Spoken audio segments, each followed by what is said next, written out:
నమస్తే అన్న అందరికి ఏంది ఈ రోజు కార్ అయితే చూపిస్తున్నాడని చూస్తున్నాడు మా సార్ అయితే కొద్ది రోజుల నుంచి హాస్పిటల్ అడ్మిట్ అయ్యాడు అందుకోసం కొన్ని సామాన్లు అయితే తీసుకొని రామన్నాడు అందుకోసం మా సార్ చెప్పిన సామాన్లు అయితే నేనైతే కార్లో పెట్టేసి మా సార్ చెప్పిన కాడికైతే బయలుదేరేసిన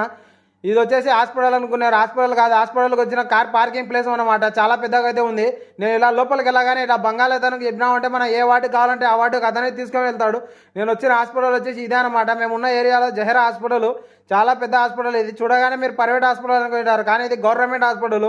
మనం ఇలా ఒక్కసారి లోపలికి వెళ్ళామంటే బయటికి రావాలంటే చాలా కష్టము నేను వచ్చేసి మా సార్ ఉండేది 8వ ఫ్లోర్ అనమాట అందుకోసం నేనైతే లిఫ్ట్ ఎక్కేసి 8వ ఫ్లోర్కి అయితే వెళ్ళేసిన ఈ లోపలికి వెళ్ళగానే మా సార్కి ఇచ్చిన రూమ్ వచ్చేసి ఇదేనమాట నేను ఒకసారి లోపలికి వెళ్ళగానే అయితే ఇది వచ్చే హాస్పిటల్ అయితే అస్సలు అనుకోలేదు ఎందుకంటే సేమ్ టు సేమ్ ఒక ఇల్లు అయితే ఇల్లే లాగుంటే అలాగే ఉంది అలాగే వాళ్ళ కూర్చొని అమ్మ చెక్క ముచ్చట్లు ఆడుకోనికి సోఫా సీట్లు అలాగే చూడడానికి టీవీ నేను తెచ్చిన సామాన్లు వచ్చేసి ఇవే అనమాట నేను తెచ్చిన సామాన్లో కావాల్సిన కూల్ డ్రింక్స్ మొత్తం అయితే ఫ్రిడ్జ్లో పెట్టినా చూసినారు కదా ఇవాళ నా వీడియో ఇంకా ఈ వీడియో నచ్చినట్టే ప్లీజ్